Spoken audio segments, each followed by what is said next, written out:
In today's video, I'm going to be sharing with you my 4 elements to a 90-day plan. In my business, I personally do plan in 90-day increments. So 90 days is 3 months.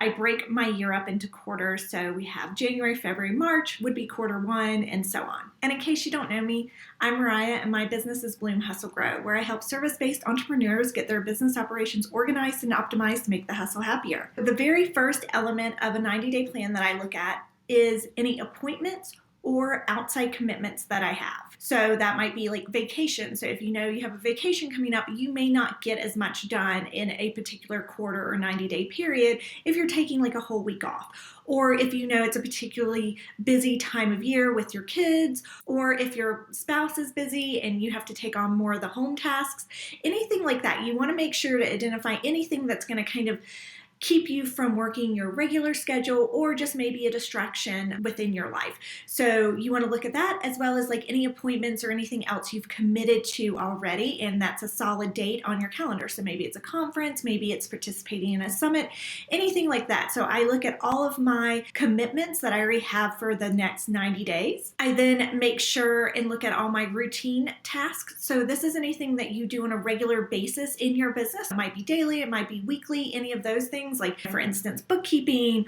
or your content strategy. It's going to depend on your strategy and how you approach it, of course, like what your routine tasks are, but it's anything that you're doing on a regular basis in your business. Also within that is any of my committed tasks that I have to do for my clients. Since I do operations and business management, there are a lot of routine tasks that I have for clients that I know come up monthly, and I take that into consideration when I'm looking at my overall plan. The next element is marketing focus. So where's your marketing focus going to be for this quarter? If you have more than one product or service that you offer, then you definitely want to be focused on your messaging and what you're trying to get your audience to buy from you in a particular quarter. It could be more than one per quarter, but I wouldn't do more than one per month. And this way you have a focus for your marketing strategy. And it's not to say you can't have multiple services or you can't sell multiple services during a particular amount of time. This is really about your marketing message and having a focus there. So I always make sure I pick a focus for that per quarter. And then I have a project focus. So this is anything outside of the services that I offer to my clients. This is for me to work on in my business. I want to make sure that I have a focus there, and it might be creating a new course, it may be content batching, it may be working on my systems, anything like that that's more of a project for your business. I always have at least one project to focus on per quarter. I actually recommend that you only keep it to one project, and if you finish that project, in the first month, move on to the second project.